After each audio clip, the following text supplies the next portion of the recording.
Bienvenidos esta mañana, hermanos, en el nombre del Señor, aquellos que nos ven también en línea. Bienvenidos esta mañana. Yo quisiera que abriéramos nuestra Biblia hoy, esta mañana, al libro de Josué del Antiguo Testamento, el capítulo 9. Sabe que Jesús nos enseñó a nosotros, sus discípulos, a orar. Y parte de esa oración que vemos en Mateo capítulo 6, el Señor nos dijo que orásemos de esta manera.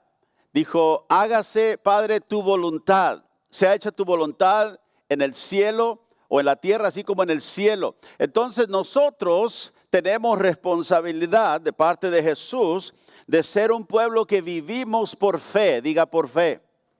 Por fe en la voluntad expresada de Dios en su palabra. Somos un pueblo de fe. Quiere decir que no caminamos por lo que, o no debemos de caminar por lo que vemos o sentimos o alguien más nos dijo, sino qué es lo que Dios nos dice. Si Jesús es verdaderamente tu Señor, quiere decir que estamos bajo su autoridad. Puede decir amén.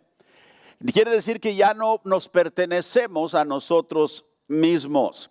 Hágase tu voluntad, dijo Jesús. La voluntad hablando de Dios Padre. ¿Por qué? Porque si vivimos fuera de la voluntad de Dios, como vimos ahorita en el video que empezó esta mañana, va a minar nuestras fuerzas, nos va a robar nuestras fuerzas y al fin vamos a ser en alguna manera u otra nuestras vidas destruidos. Sabe que hay gente en todos lugares hoy tratando de vivir su vida, siguiendo sus propios caminos, sus propias ideas, hacer lo que ellos piensan que es lo mejor en sus propios ojos. Pero Dios nos ha llamado a nosotros como hijos de Dios, como un pueblo de fe, a caminar el camino que Dios nos ha prescrito. Y si nosotros somos verdaderamente un pueblo de fe, vamos a buscar siempre la voluntad de Dios para nuestras vidas. Hoy quiero hablar y leer de la Escritura acerca de un hombre que tenía relación con Dios, obviamente, y lo vemos, pero que permitió que su fuerza fuera minada, fuera destruida, y realmente terminó su vida en una ruina, en una tristeza realmente, si nos ponemos a contemplarla, porque tenía gran potencial para su vida, pero la descuidó, hizo de ella algo que no fue una prioridad en su vida, y él terminó cediendo la cosa más importante que Dios nos ha llamado a preservar y a guardar. Y de eso queremos hablar esta mañana. Padre, en el nombre de Jesús, te pido que tu Espíritu Santo, que siempre, Señor, nos ayuda y nos fortalece en nuestras debilidades, pedimos que esta mañana tu Espíritu Santo nos hables a nuestro corazón, que cada uno de nosotros estemos atentos, porque tú nos has dicho que si escuchamos atentamente a tu palabra, todas estas bendiciones, dijiste, nos seguirían, nos alcanzarían. Pero también nos advertiste que si descuidamos y olvidamos tu palabra, Señor, podemos esperar solamente consecuencias que son menos que beneficiosas para nosotros. Así que pedimos, Señor, que nos ayudes esta mañana. Pido a ti, Señor, Espíritu Santo, que me dé la palabra, Señor, que debo decir para que tu pueblo sea edificado esta mañana. En el nombre de Jesús. Amén y amén. Gloria al Señor. Sabe que todos nosotros fallamos, fracasamos cuando fallamos en buscar realmente la voluntad de Dios. Y cuando nosotros fallamos en buscar al Señor para la dirección de nuestra vida, para vivir en línea con sus preceptos y sus estatutos y su voluntad, todos experimentamos una experiencia que le llamo yo del desierto, como Israel, que anduvo en el desierto por 40 años. Si nosotros descuidamos, hacemos un lado, ¿verdad?, el consejo de Dios, experimentaremos una noche oscura de nuestra alma. Y a veces no sabemos qué nos está pasando. A veces no sabemos qué es lo que, ¿verdad?, nos está sucediendo. pero Dios está tratando de llamarnos la atención. Pero porque lo hemos descuidado en muchas maneras, a veces tenemos dificultad en oír lo que el Señor realmente quiere decirnos. Dios nos habla en muchas maneras, principalmente a través de su palabra y por su espíritu. Pero Dios también nos habla a través de nuestras circunstancias, a través de otras personas, a través de la iglesia, el cuerpo del Señor. Dios nos habla en muchas maneras porque se interesa por nuestra vida y por tu vida. Y Dios en su sabiduría nos ha dado un camino. Dios nos ha prescrito, ¿verdad?, el camino en el cual nosotros debemos andar. Y por eso es importantísimo que seamos estudiantes de la palabra de Dios. Porque ahí encontramos el camino que Dios nos ha fijado para que podamos caminar. La sabiduría de Dios se expresa a través de su palabra y la persona que escucha, dice la Biblia, es sabio en sí mismo. Ahora, en Josué capítulo 9 encontramos una historia en la jornada de Israel hacia la tierra prometida. Dios les había dicho que Él les daría la tierra de todas las naciones, ¿verdad?, que vivían en esos lugares, porque el mundo y su plenitud le pertenecen a Dios y Dios puede dárselo a quien Él quiera. Amén. Amén. Así que Dios les había prescrito ciertas instrucciones y una de ellas era que ellos deberían vivir cerca de Él. Deberían buscarlo en todo tiempo para su dirección. Y claro, ellos vivían en un tiempo donde, ¿verdad?, Dios los iba a enviar a conquistar tierras. Era un pueblo con ejército para ir y recibir la bendición que Dios les había prometido, la bendición de Abraham, que les daría una tierra prometida, un reino. Dios les daría, ¿verdad?, todas estas bendiciones. En Josué capítulo 9, empezamos en el versículo 1. Mientras ellos iban a la tierra prometida, dice aquí el capítulo 9, ahora bien, todos los reyes que estaban al occidente del río del Jordán se enteraron de lo que había sucedido. Estoy leyendo de la Nueva Traducción Viviente. Eran los reyes de los hititas, amorreos, cananeos, fereceos, heveos, jebuseos y todos los demás feos que había ahí. Todos los seos estaban ahí, quienes vivían en la zona montañosa, en las colinas occidentales y a lo largo de la costa del mar Mediterráneo hasta las montañas del Líbano al norte. Esos reyes unieron sus tropas para pelear como un solo ejército contra Josué y los israelitas. Ahora estas naciones, los amorreos, hititas, fereceos, heveos, jebuseos, todos se unieron, aunque ellos realmente eran pueblos separados. Cuando ellos oyeron que venía el pueblo de Israel y que venían conquistando pueblos, les dio miedo. Y ellos se juntaron para hacer frente al pueblo de Israel que venía, y a Josué. Verso 3 dice, sin embargo, cuando los habitantes de Gabaón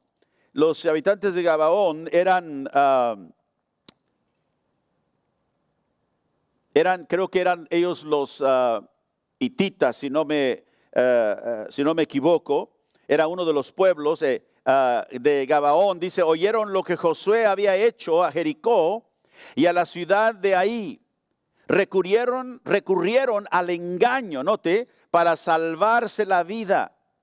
¿Qué hicieron? Enviaron a unos representantes ante Josué y sobre sus asnos cargaron alforjas desgastadas y odres viejos y remendados.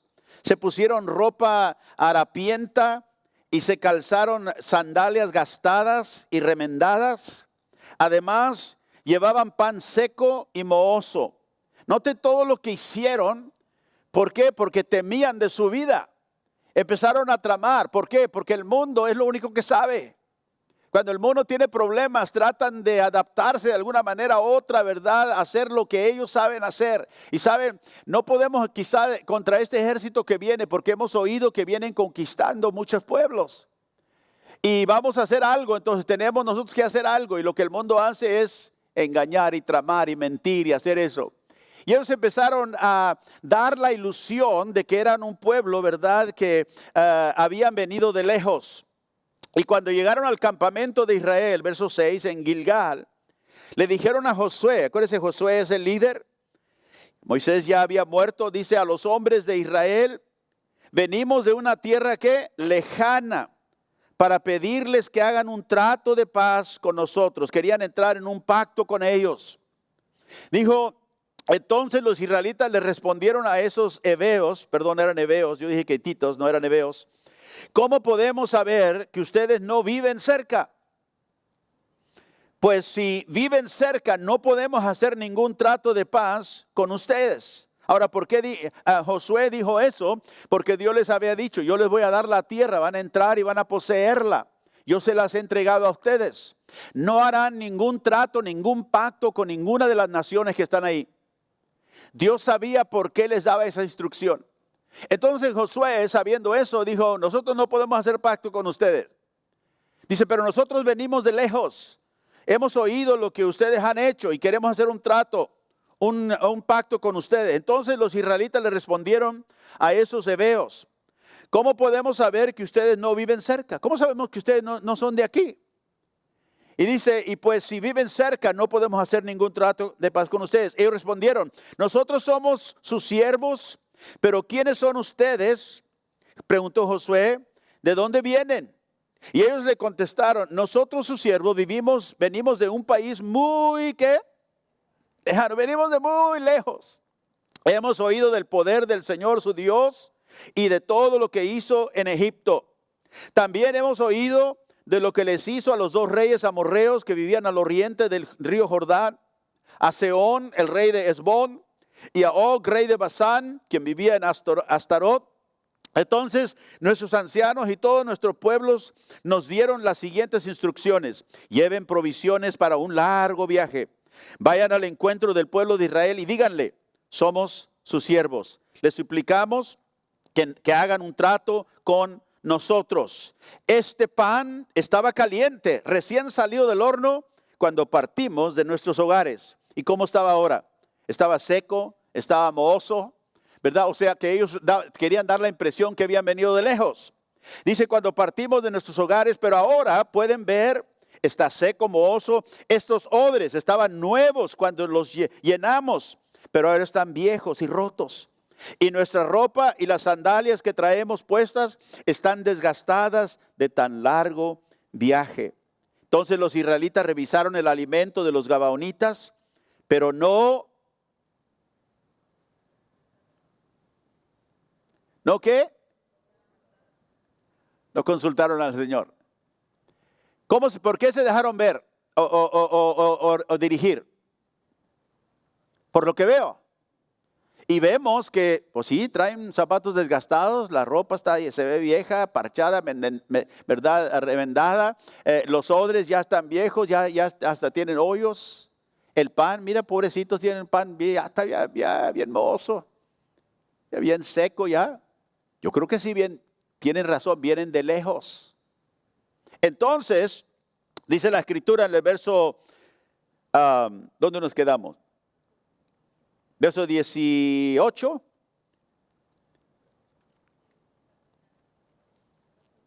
A ver, alguien ayúdeme. 14, gracias. Los israelitas revisaron el alimento de los gabaonitas, pero no consultaron al Señor. Así que Josué hizo un trato de paz con ellos. O sea, Josué entró en un trato, en un pacto con ellos, que Dios les había dicho, no hagan eso.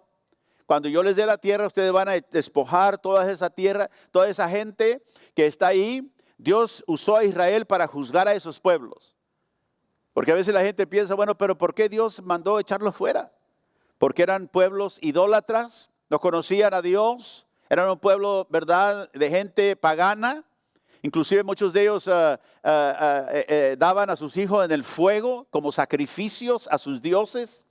Y Dios mandó juzgar a todos esos pueblos, echándolos de ahí, dándoselos a Israel. Dios usó el pueblo de Israel para juzgar a esas naciones. Entonces Dios les dijo, no harán trato con ellos, pero ellos hicieron trato de paz con ellos, verso 15, y les garantizó seguridad. Y los líderes de la comunidad ratificaron el acuerdo mediante un juramento que los obligaba a cumplirlo. Note, Josué sabía, Dios es un Dios de pacto, Dios es un Dios que hace pactos y Dios no rompe sus pactos. Entonces Dios les había llamado a ellos a ser como Él. Y cuando ustedes hagan un pacto, den su palabra, tienen que guardarla. No pueden hacer un pacto y luego decir, me equivoqué, así que voy a romper ese pacto, porque no fue mi intención. Y Josué sabía eso y dice la escritura que ellos hicieron ese pacto que los obligaba a cumplirlo. Verso 16, 3 días después de hacer el trato, los israelitas se enteraron de que esa gente en realidad vivía ¿dónde? Era de gente de ahí, vivía cerca. Enseguida salieron a investigar y en 3 días llegaron a sus ciudades, las cuales le llamaban Gabaón, Cafira, Berot y Kiriat Jearim.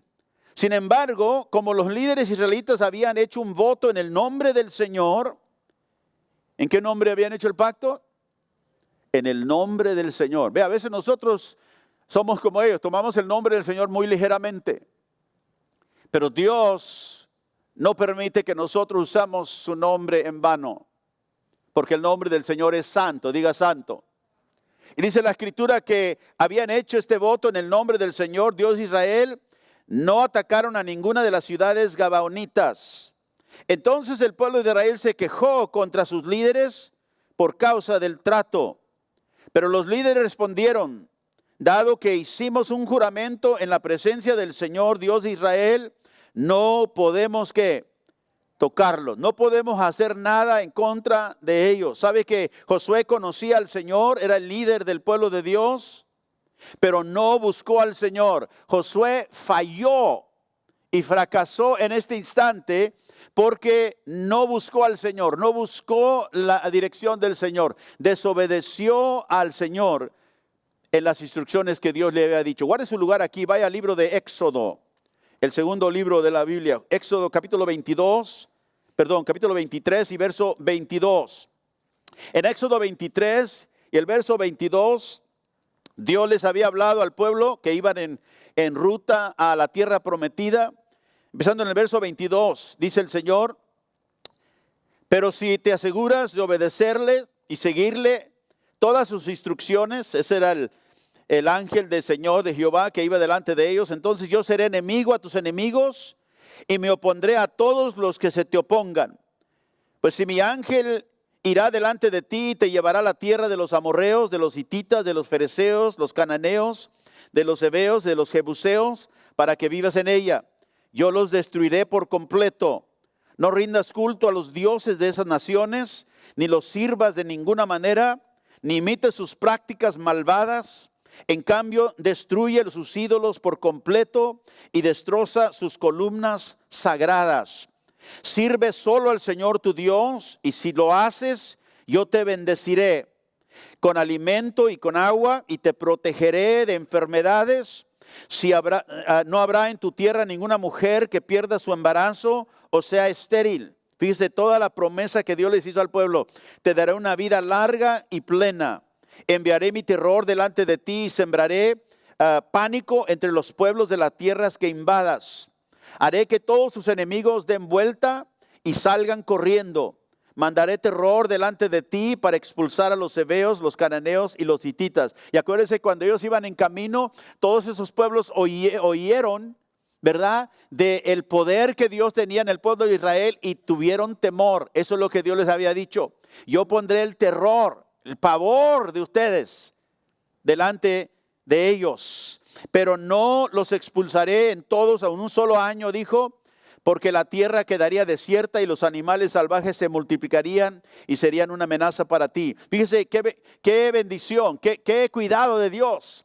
Él sabía, si yo elimino toda la nación, todos los pueblos los elimino, ¿qué pasa? Ustedes son pocos, ustedes van empezando y los animales que viven ahí van a multiplicarse. ¿Y qué van a hacer? Y pues se lo van a comer a ustedes. Entonces Dios, sabio, dijo, no los voy a eliminar en un año, pero van a ir poco en poco y los van a ir expulsando como yo los guíe. Los expulsaré poco a poco hasta que tu población aumente lo suficiente para tomar posesión de la tierra. Diga, Dios es sabio.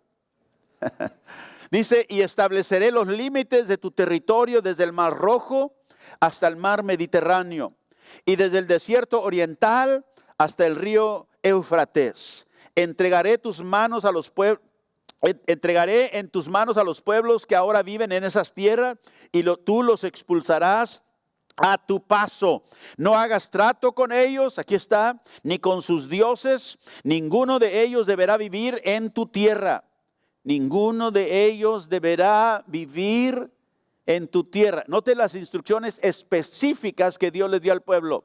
No hagas pacto con ninguno de ellos. Cuando llegues a una ciudad tendrás que desterrarlos a todos. Ninguno de ellos vivirá en tu tierra. ¿Por qué? ¿Qué es la razón que Dios dio? Porque te harán pecar contra mí. Si sirves a sus dioses, quedarás apresado en la trampa de la idolatría. Así que regrese a Josué capítulo 9. Dios había mandado al pueblo con instrucciones específicas de lo que ellos debían hacer y no hacer. No tenían ellos excusa por el fracaso que habían cometido aquí en la historia que acabamos de leer en Josué capítulo 9. Pero ¿sabe usted? Los gabaonitas, que eran parte del pueblo que vivía en ese tiempo, que los engañaron, ellos no hicieron excusas. Qué interesante, ¿verdad? El pueblo de Dios hizo excusas, el líder de Dios, pero los gabaonitas no hicieron la excusa. Mire el capítulo 9 de Josué, seguimos en el verso 19. Pero los líderes respondieron, dado que hicimos un juramento, ahora ellos están respondiendo al pueblo que ¿qué? Al pueblo que se quejó en contra de los líderes. ¿Por qué hicieron pacto con esa gente? ¿No nos dijo Dios que no deberíamos de tener pacto con ellos y que no deberían de quedarse en esta área? ¿Pero qué habían hecho? Habían hecho un pacto delante del Señor, habían dado su palabra, habían hecho un juramento. Y escúcheme, cuando nosotros nos hemos equivocado, no nos da licencia para equivocarnos otra vez. Y decir, nos equivocamos, Dios nos dijo que no lo hiciera, pero ya lo hicimos, pero ahora vamos a ¿qué? Vamos a quebrar otro mandamiento del Señor. Que quiere decir que cuando hagas un pacto tienes que guardar tu palabra. Porque Dios es un Dios de pactos. Y ahora se encuentran ellos en que, ahora ellos viven aquí, nos equivocamos. Pero Dios nos dijo que debemos de guardar el pacto cuando lo hacemos en su nombre. Porque si lo rompemos, estamos diciendo que creemos en un Dios de tal manera que hace pactos y luego los rompe. Y Dios no es así. Dios es un Dios que guarda su pacto. Puede decir gloria a Dios. Porque si Él guarda su pacto, quiere decir que Él es fiel en lo que Él ha prometido. Entonces los líderes les dijeron al pueblo, dado que hicimos un juramento en presencia del Señor, Dios de Israel, no podemos tocarlos. No podemos tocarlos. Lo que tenemos que hacer es dejarlos con vida, porque el enojo divino caerá sobre nosotros si no cumpliéremos nuestro juramento. Ve, ya nos equivocamos una vez, no nos vamos a equivocar otra vez. No vamos a cometer otro pecado para tapar el primero. Entonces dice, lo cumpliremos, verso 21, déjenlos vivir. Así que los hicieron cortar leña y llevar agua para toda la comunidad, tal como lo indicaron los líderes israelitas. ¿Qué dijeron? Bueno, tenemos que hacer algo con ellos, no los podemos matar. No los podemos sacar porque hicimos un pacto con ellos que los íbamos a ¿qué? A cuidar, a albergar. Pero ahora, dice él, entonces lo que vamos a hacer es que ellos van a ser ¿qué? Siervos de la comunidad de Israel. Ellos van a servir. Ahora ellos estaban dispuestos a hacerlos porque fíjense, los gabaonitas sabían que cuando el pueblo de Israel venía iban a destruir a todos. A todos. Dios les había dicho, van a juzgar, Él iba a juzgar a todos los pueblos estos y ellos tenían que desterrarlos y destruirlos, aún si necesitaban tener guerra en contra de ellos. Y ellos estaban pues contentos, ¿verdad? Bueno, ok, vamos a servir, vamos a tener que servir aquí en la comunidad, vamos a tener que ser como un tipo de esclavos, ¿verdad? Pero siquiera no nos matan. ¿Okay? Los gabaonitas se encontraron entonces en medio del pueblo de Israel, y cuando usted lee el Antiguo Testamento va a ver en la historia de Israel que los gabaonitas siguen en toda la historia de Israel, en medio del pueblo de Israel, sirviendo al pueblo. Porque ellos, ¿verdad? Engañaron a Josué. Ahora, en el libro de Jueces, vamos a al capítulo 3 del libro de Jueces.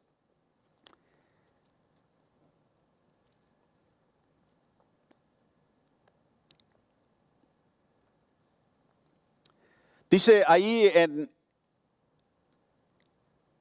Jueces capítulo 3. Sabe que dije que los gabaonitas no habían hecho excusas. Ellos sabían que habían mentido. Ellos sabían que lo que habían hecho era para salvar sus vidas. ¿Por qué? Porque eran paganos. Pero el pueblo de Dios no tenía ninguna excusa por el cual desobedecer a Dios.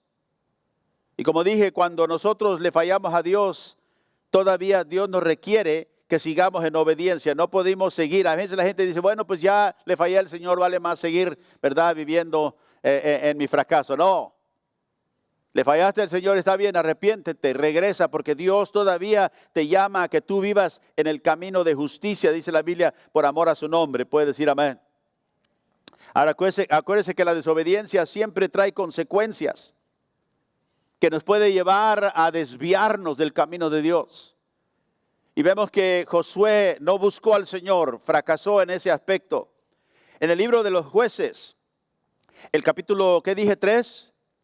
Leemos en el versículo 5 del capítulo 3. Así que los israelitas vivieron entre los cananeos, los hititas, los amorreos, los fereceos, los heveos, los jebuseos, y se unieron en matrimonio con ellos. Los hijos de los israelitas se casaron con las hijas de los pueblos, y los hijos de los pueblos, y las hijas de los israelitas fueron dadas en matrimonio a sus hijos. Y los israelitas sirvieron a los dioses de esas naciones. Ve, la desobediencia de Josué por no buscar al Señor trajo una consecuencia pésima al pueblo de Dios por mucho tiempo. Dios les había dicho, no harán pacto con ellos.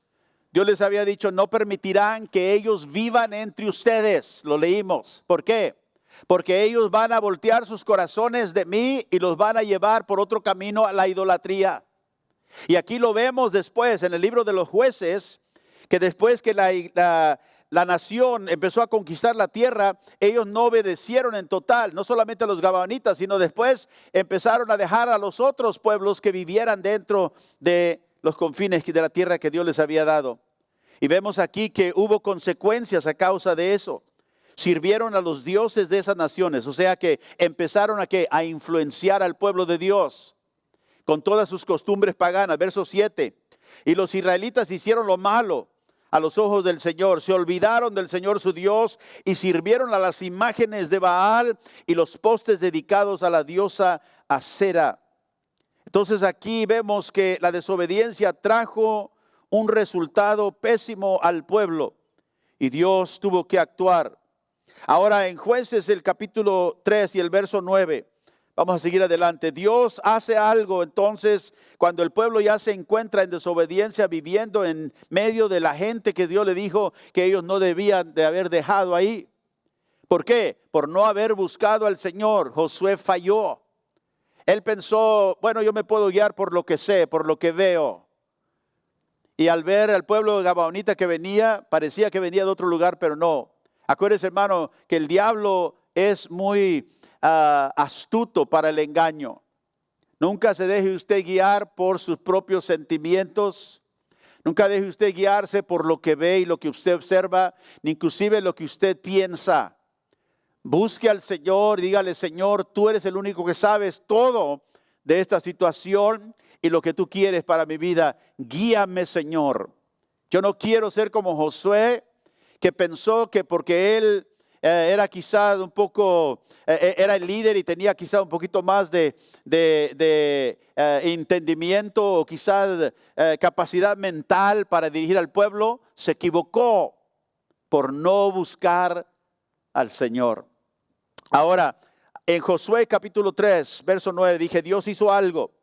En este tiempo el pueblo de Israel se encuentra en medio de las naciones que Él les había dicho que debían de desterrar, de sacarlos de ahí, y empiezan a hacer cosas que a Dios le desagrada. Empezaron a seguir los dioses de las naciones, las costumbres de ellos, y Dios les envía jueces. Dios les envía hombres y mujeres también, porque Débora también fue uno de los profetas y uno de los jueces en Israel, como fue Gedeón, fue otro de ellos. Dios les envía a estos hombres, mujeres como jueces para empezar a juzgar, a determinar, ¿verdad?, el camino del Señor para el pueblo. En el capítulo 3 de Jueces, el verso 9, sigue diciendo: cuando el pueblo de Israel clamó al Señor por ayuda, el Señor levantó un libertador para salvarlos. Se llamaba Otoniel, hijo de Cenaz, un hermano menor de Caleb. El Espíritu del Señor vino sobre él y comenzó a ser, ¿qué?, juez de Israel. Entró en guerra contra Cusán Risataim, el rey de Aram, y el Señor le dio la victoria sobre él. Note varias cosas aquí. Dios levanta a un hombre, ¿para qué? Para ser un libertador, un líder, porque en ese tiempo el pueblo hacía como cada quien deseaba, y Dios no quería dejar a su pueblo solo, les envió estos jueces, y de eso se trata todo el libro de los jueces. Usted léalos. Es la historia de aquellos hombres, mujeres que Dios envió para traer al pueblo otra vez, regresarlo otra vez de esa influencia que ellos habían dejado entrar porque no obedecieron a Dios en desterrar a todo ese pueblo que Dios les había dado. Entonces Dios les envió muchos diferentes jueces. Otro fue, dice la Biblia, Shamgar, otro fue Débora, otro fue, como dije, Gedeón. Fueron parte de los jueces que Dios les envió. Ahora en el capítulo 3, el verso, vamos al capítulo 6, perdón, de Jueces. El capítulo 6 de Jueces, el verso 1. Dios les envía Gedeón. Jueces capítulo 6.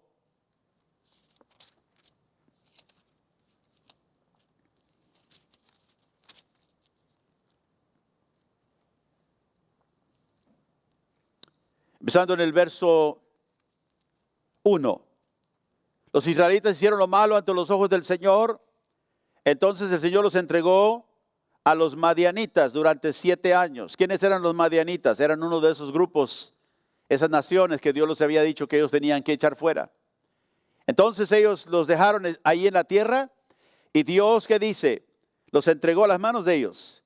Los madianitas eran tan crueles que los israelitas hicieron escondites en los montes y en las cuevas y en los lugares fortificados. Cada vez que los israelitas sembraban los cultivos, venían saqueadores de Madián, de Amalek y del pueblo del oriente y atacaban a Israel. Acampaban en territorio israelita y destruían las cosechas hasta la región de Gaza. Se llevaban las ovejas, las cabras, el ganado y los burros, y dejaban a los israelitas sin qué comer. O sea que estaban viviendo, ¿qué? Un tiempo de opresión en medio de la tierra que Dios les había prometido a ellos. ¿Por qué? Por su desobediencia. Verso 5, estas multitudes enemigas que venían con sus animales y sus carpas eran como una plaga de langostas. Llegaban en numerosas manadas de camellos, imposibles de contar, y no se iban hasta que la tierra quedaba, ¿qué? Desolada. O sea, se llevaban toda, como langostas, se comían todo. Así que Israel se moría de hambre en manos de los madianitas. Entonces los israelitas clamaron al Señor por ayuda. ¿No ha estado usted en alguna situación pésima donde dice la única cosa que me queda es clamar al Señor? No debe ser la última cosa en desesperación, debe ser la primera cosa que hacemos. Es siempre buscar al Señor. Y sigue diciendo en el verso 7, cuando clamaron al Señor a causa de Madián, el Señor les envió un profeta, quien dijo al pueblo de Israel: esto dice el Señor Dios de Israel: yo te saqué de la esclavitud en Egipto, te rescaté de los egipcios y de todos los que te oprimían. Expulsé a tus enemigos y te di sus tierras. Te dije: yo soy el Señor tu Dios, no debes rendir culto a los dioses de los amorreos, en cuya tierra ahora vives. Pero no me hiciste, ¿qué? Caso. Después el ángel del Señor vino y se sentó debajo del árbol de Orfa, que pertenecía a Joás, del clan de Abiasir, y Dios les empezó otra vez a dar instrucción. Entonces vemos que Dios les envió a Gedeón, Dios les envió a este juez. Pero quiero que vayamos al capítulo 13 del libro de los jueces, y vemos otro juez que Dios les envió durante este tiempo donde el pueblo vivía oprimido por los pueblos que Dios les había dicho que ellos habían de conquistar. Y ellos no obedecieron al Señor, no guardaron su compromiso con el Señor de ser obedientes. Entonces Dios les envía a estos jueces. Y otro de esos jueces que Dios les envió es un hombre llamado Sansón. ¿Ha oído de Sansón? Sansón fue un joven que Dios le dio una palabra al principio a su madre. Y en Jueces, capítulo 13, el verso 24, dice la Biblia: así que cuando nació su hijo, ella le llamó Sansón. Y el Señor lo bendijo y el niño creció. Y el Espíritu del Señor comenzó a manifestarse en él. Ahora, acuérdense, cada vez que Dios llama a uno de estos jueces, lo vimos con Gedeón, lo vemos con Débora, lo vemos con todos los diferentes jueces que Dios asigna, siempre les da el Espíritu Santo. ¿Por qué es significante esto? Porque en el Antiguo Testamento el Espíritu Santo no moraba en la gente. El Espíritu Santo moraba solamente en 3 personas: el profeta, el sacerdote, ¿sí?, y el rey. El profeta, el sacerdote y el rey eran los únicos que tenían el Espíritu Santo que venía sobre ellos. Por eso ellos tenían que venir a buscar la dirección de Dios del profeta, porque él tenía el Espíritu de Dios. Ahora, el Espíritu Santo, Dios hace una distintiva a este profeta o a estos jueces que Dios llama, les da el Espíritu Santo y el Espíritu Santo empieza a manifestarse en ellos. Acuérdense que ellos venían de diferentes trasfondos. Y Sansón, el Espíritu del Señor se manifiesta en él, empieza a moverse en su vida, empieza a manifestarse en la vida de Sansón. En el capítulo 16, vamos al capítulo 16, el verso 4. No tenemos tiempo para leer toda la historia, pero si usted se interesa en leerla toda, vaya desde el capítulo 13 de Jueces. Por varios capítulos está la vida de Sansón y lo que Dios lo usó para hacer. Dios levantó a Sansón en un tiempo cuando Israel estaba dominado por los filisteos. Los filisteos les robaban toda la comida, los filisteos venían y peleaban con ellos, les robaban todo el ganado y estaban ellos en una posición de hambre, estaban en una posición pésima, pero clamaron al Señor y el Señor les envió los jueces. Este juez, Sansón, en el capítulo 16, empezando en el versículo 4, también después Sansón, ya ha crecido, ya es un hombre joven, se enamoró de una mujer llamada Dalila, que vivía en el valle de Sorek. Diga, se enamoró. ¿Y qué problema viene cuando se enamora, no? Gloria, se enamoró. Sansón era un hombre como cualquier otro, era así, era llamado por Dios, tenía el Espíritu Santo, pero cualquier otro. Se enamoró de una mujer en el valle de Sorek, una mujer que no era del pueblo de Dios, la cual se llamaba Dalila. Los gobernantes de los filisteos fueron a verla y le dijeron: seduce a Sansón para que te diga qué lo hace tan fuerte y cómo es posible dominarlo y atacarlo sin que se suelte. Luego cada uno de nosotros te dará 100 piezas de plata.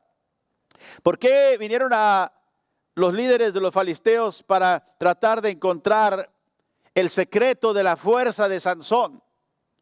Porque Sansón era un hombre que era el juez de Israel, pero era el líder en ese tiempo que peleaba en contra y movilaba al pueblo en contra de aquellos pueblos que todavía viven en la tierra.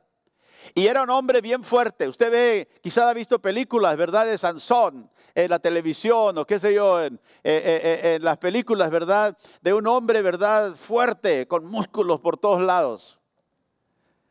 Pero yo me pongo a pensar, si ellos no conocían el secreto, querían saber por qué Sansón era tan fuerte. Bueno, una persona ve a una persona como Arnold Schwarzenegger, ¿verdad?, bien desarrollado, con músculos en todos lados. Y yo sé por qué, porque tiene unos músculos, ¿verdad?, más grandes que mi pescuezo. y observándolo sabemos. ¿Por qué? Porque hace muchas pesas, está muy fuerte. Pero ¿qué si le digo yo que Sansón no podían saber por qué era tan fuerte? Quizá era un chavito así nomás que lo ves tú y dices, ese no está tan fuerte. Pero hacía grandes prodigios de fuerza, ¿verdad? Y ellos había una interrogación, ¿qué lo hace tan fuerte? Entonces fueron a Dalila porque él se había enamorado de ella, ¿verdad? Si no puedes llegar a él, pues ve a la amante, ¿verdad? Y a ver, por ella quizá pueda llegar a él. Y pedimos que tú encuentres la razón por qué Sansón es tan fuerte. Y te daremos, ¿qué le dijeron? 100 piezas de plata. Así que Dalila le dijo a Sansón, dime por favor, ¿qué te hace tan fuerte? ¿Y con qué podrían amarrarte sin que te liberes? Y Sansón, dice el verso 7, respondió, si me ataren con 7 cuerdas de arco que sean nuevas y que aún no se hayan secado, me volvería tan débil como cualquier otro hombre. Entonces los gobernantes filisteos lo llevaron a Dalila 7 cuerdas nuevas y con ellas ató ella a Sansón. Y Dalila había escondido a algunos hombres en una de las habitaciones internas de su casa y gritó, Sansón, los filisteos han venido a capturarte. Pero Sansón rompió las cuerdas del arco, como se rompe una cuerda cuando la quema el fuego. Así que no descubrieron el secreto de su fuerza. Después Dalila le dijo, hasta ahora te has burlado de mí y me has dicho mentiras. Así que, por favor, dime, ¿cómo es posible amarrarte sin que te liberes? Y Sansón le responde, si me ataren con sogas totalmente nuevas, que nunca se hayan usado, me volvería tan débil como cualquier otro hombre. Así que Dalila tomó las sogas nuevas y ató a Sansón con ellas. Y los hombres estaban escondidos en otra habitación como antes. Y de nuevo Dalila gritó, Sansón, los filisteos han venido a capturarte. Pero otra vez Sansón rompió las sogas que le ataban los brazos como si fueran hilos. Entonces Dalila le dijo, hasta ahora te has burlado de mí y me has dicho mentiras. Dime, ya, ¿cómo es posible amarrarte sin que te liberes? ¿Puede usted pensar y ver en su mente Dalila, ¿verdad? La mujer que según ella lo ama a él y él ya la ama. Y le dice, ay querido, ¿por qué no me dices? Ándale. Le da besitos. Ándale, dime. Bueno, ok, te voy a decir. Y le empieza a decir, por lo que a mí me llama la atención, es que Sansón, Dios le dio el Espíritu Santo empieza a manifestarse en él. ¿Y qué está haciendo él? Está jugando, ¿no? Está jugando. Y otra cosa está haciendo. ¿Qué está haciendo? Está mintiendo. Está usando la mentira como un juego con esta mujer. Y luego dice la escritura, sigue diciendo, ¿dónde me quedé? El verso 13. Te has burlado de mí, me has dicho mentiras. Dime ya cómo es posible amarrarte sin que te liberes. Sansón le respondió, si entretejes 7 trenzas de mi cabello con la tela del telar y lo aseguras con la lanzadera de telar, me volvería tan débil como cualquier otro hombre. Así que mientras él dormía, Dalila le entretejió las 7 trenzas del cabello con la tela. Después le aseguró con su lanzadera del telar. Una vez más gritó, Sansón, los filisteos han venido a capturarte. Pero Sansón se despertó, arrancó la lanzadera del telar y sacó de un tirón su cabello del telar y de la tela. Entonces Dalila, haciendo pucheros, le dijo, ¿cómo puedes decirme te amo si no me confías tus secretos? Ya te has burlado de mí 3 veces y aún no me has dicho lo que te hace tan fuerte. Día tras día lo estuvo fastidiando hasta que se hartó de tanta insistencia. Entonces finalmente Sansón le reveló su secreto. Nunca se me ha cortado el cabello, lo confesó, porque fui consagrado a Dios como nazareno o nazareo desde mi nacimiento. Si me raparan la cabeza, perdería la fuerza y me volvería tan débil como cualquier otro hombre. Así que Dalila se dio cuenta de que por fin Sansón le había dicho la verdad y mandó llamar a los gobernantes filisteos.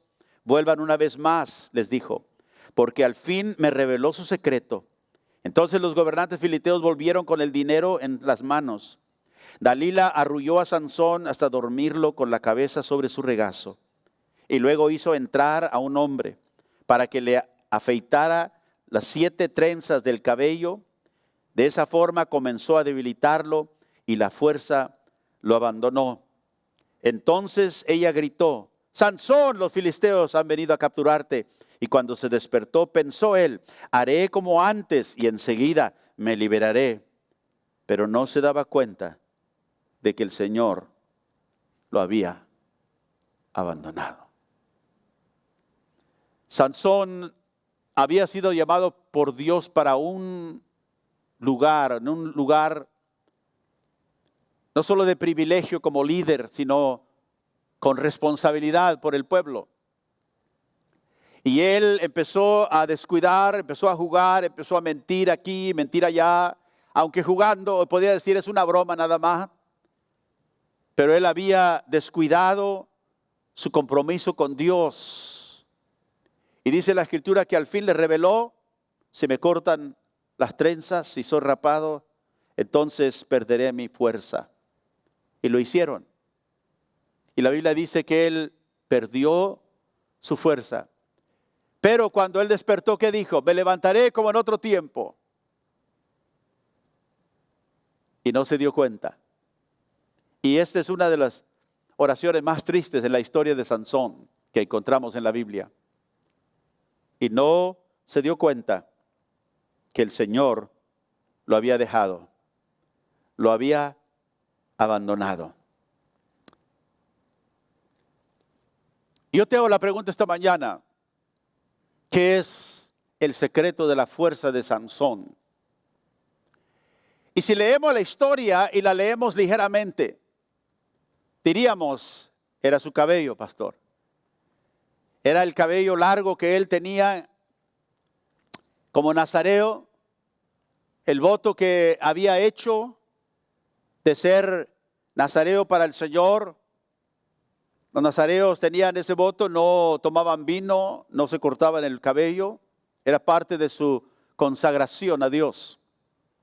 Pero si tú me dices, era que le cortaron el cabello, por eso perdió su fuerza, te tendría que decir que has leído la historia superficialmente. Porque no era su cabello, era su consagración. Del cual el cabello solamente era un símbolo. Y cuando Sansón descuida su llamado, descuida su consagración a Dios, y al momento, después de haber jugado, después de haber mentido, se levanta diciendo, bueno, el Señor está conmigo, Dios me ha dado su espíritu. Me levantaré como en otra vez, voy a manifestar la fuerza, ¿verdad?, que tengo. Se dio cuenta que no era igual, que había perdido su fuerza porque había perdido su consagración. Y vemos aquí en el capítulo 16 el fin de Sansón, veámoslo. El verso 21. Así que los filisteos lo capturaron y le sacaron ¿qué? Los ojos. Se lo llevaron a Gaza, donde lo ataron con cadenas de bronce y lo obligaron a moler grano en la prisión, prisionero. Pero en poco tiempo el cabello comenzó a crecerle otra vez el símbolo de su consagración a Dios. Él está en prisión. Y hermanos, nunca nos olvidemos de esto, que soy hijo de Dios, soy siervo de Dios. Dios nunca permitiría que nada así me sucediera a mí. Escúcheme, Dios le permitió al pueblo ser dominado por los filisteos por su desobediencia. Dios le permitió a Sansón ser capturado por haber descuidado su consagración a Dios. Le sacaron sus ojos, lo hicieron un prisionero hasta que él lo encontramos, ¿verdad?, en el molino, moliendo para los enemigos suyos y los enemigos de Dios. Y dice la Escritura que En el versículo 23, entonces los gobernantes filisteos se juntaron para celebrar una gran festival en el que ofrecían sacrificios y alababan a su dios Dagón, diciendo: nuestro Dios nos ha dado la victoria sobre Sansón, nuestro enemigo. Y cuando el pueblo vio a Sansón también alabó a sus dioses, diciendo: nuestro Dios nos ha entregado a nuestro enemigo, el que mató a tantos de nosotros, ahora está en nuestro poder.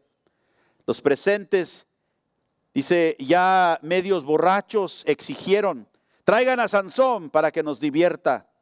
Así que lo sacaron de la prisión para que los entretuviera, y lo pusieron de pie entre las columnas que sostenían la azotea.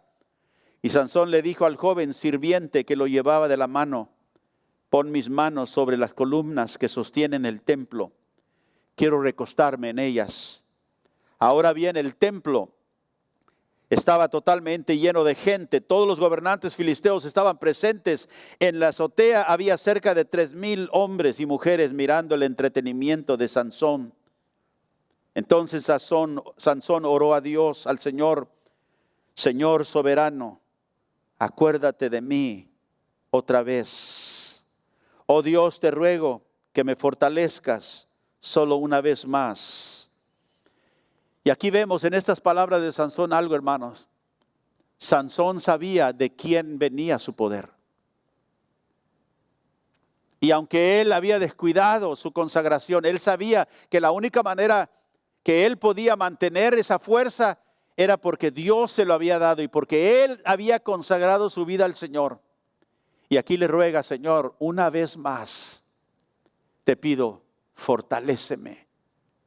Y con un solo golpe, déjame vengarme, dice, de los filisteos por la pérdida de mis ojos. Verso 29.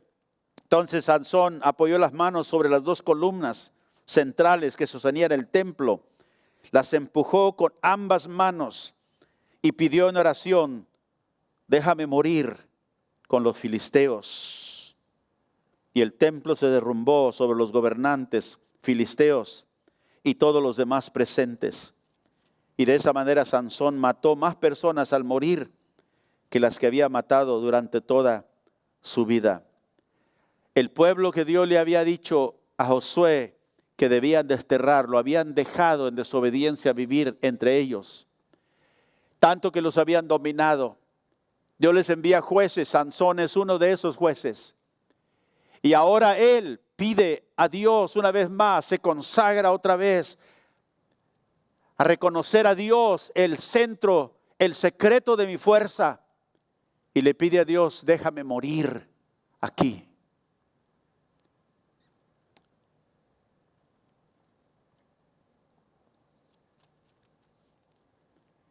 Leyendo esa escritura esta semana, me vino un sentir de tristeza. Porque digo: Señor, si nosotros vivimos nuestra vida en desobediencia, llegará un tiempo cuando moriremos en una manera que quizás no escogeríamos, si estuviéramos bien y espiritualmente bien. Y Sansón llega a ese lugar como diciendo: Señor, he llegado al fin de mi vida, mis ojos me los han sacado, estoy ciego, estoy en prisión. Estoy como esclavo del enemigo, pero ahora, Señor, fortaléceme una vez más y déjame morir aquí. Ese fue el fin de Sansón.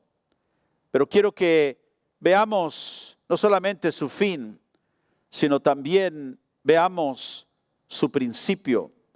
Si regresa conmigo al libro de Jueces, el capítulo 13 y el verso 3. En Jueces capítulo 13, el verso 3, fue cuando Dios habló a la esposa de Manoa, que fue el padre de Sansón.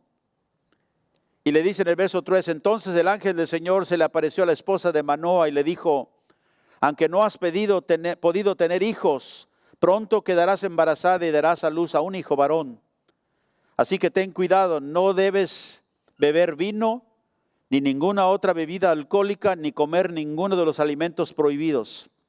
Quedarás embarazada y darás luz a un hijo a quien jamás le debe cortar el cabello, pues él será consagrado a Dios como nazareo desde su nacimiento.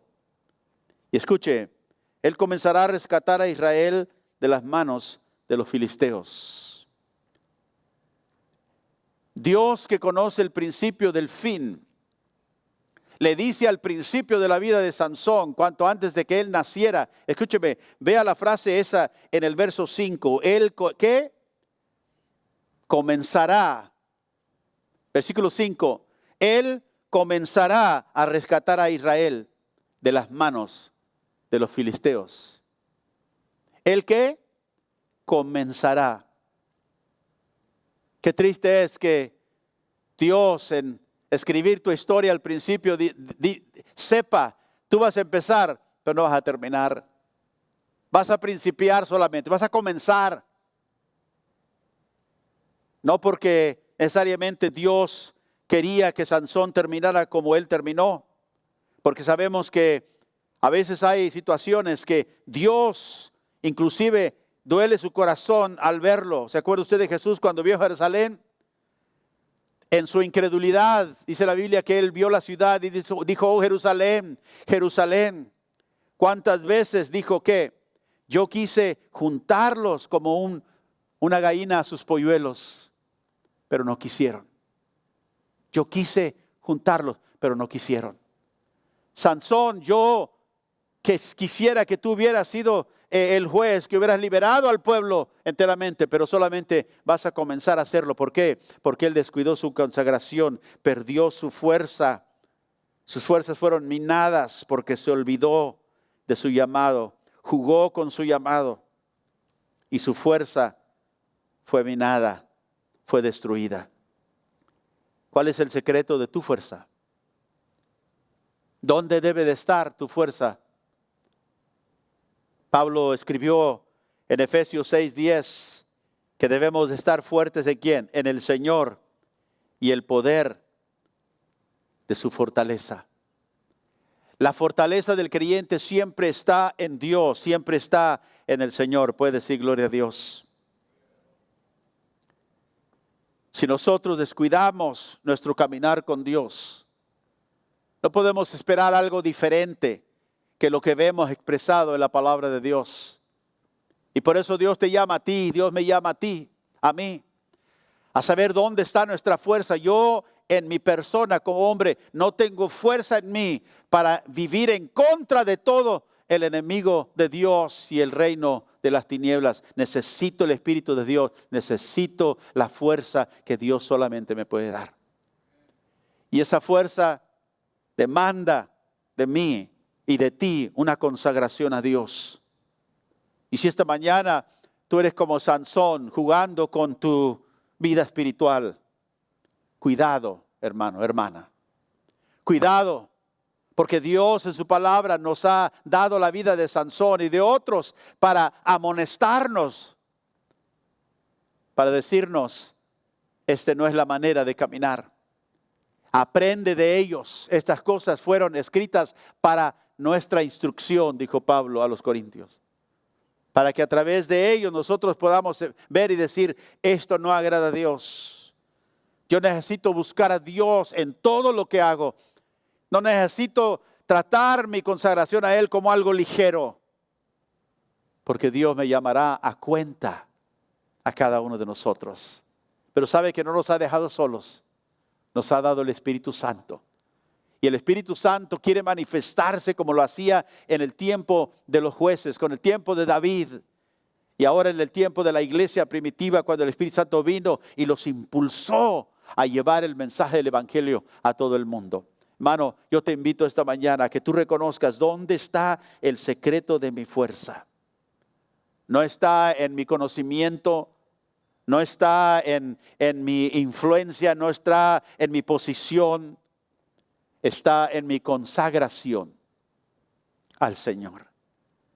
Está en de que yo he entregado todo a Cristo. ¿Qué tienes tú reservado en un lado? ¿Qué tienes tú que Dios sabes que Dios te ha dicho no debes hacer eso? Y tú lo has conservado. Dios le dijo al pueblo, no vivirá, estos pueblos no vivirán dentro de ustedes, de los límites del territorio donde ustedes estarán. ¿Por qué? Porque ellos los van a desviar.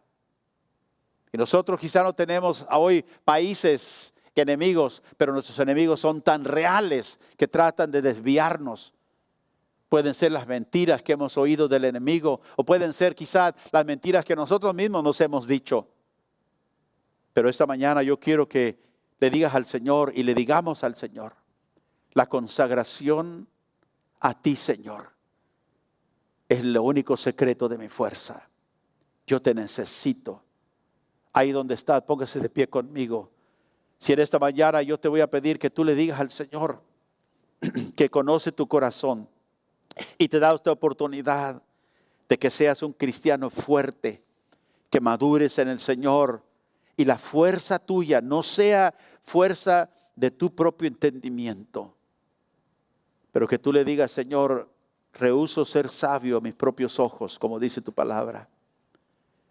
En mi consagración a ti es lo más importante. Perdóname, Señor, si como Sansón he descuidado de ella. Perdóname si como Josué no he buscado tu voluntad, pero he hecho la mía. Y me encuentro, Señor, en medio de aquellos enemigos que tú dijiste que debía desechar y que ahora de una manera u otra soy esclavo de ellos. Rompe, Señor, toda atadura de mi vida, las que yo sé y las que yo no sé y no reconozco. Y Señor, me consagro delante de ti para serte fiel.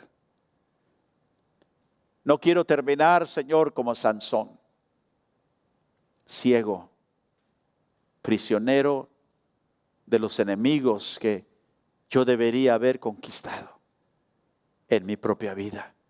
Y ahora, Señor, yo te pido que tu Espíritu Santo, que redarguye y que nos trae, Señor, a un campo fresco y nuevo, esta mañana fortalezca cada corazón que te dice: aquí, Señor, está mi vida para ti y solo para ti. Cámbiame, transfórmame, hazme a tu imagen, Jesús. En el nombre de Cristo, Señor, pongo mi vida delante de ti y me consagro. Te doy gracias, Señor. Te agradezco que tú estás conmigo. Dígaselo ahí donde está. Adórele. Adórele. Gracias, Jesús.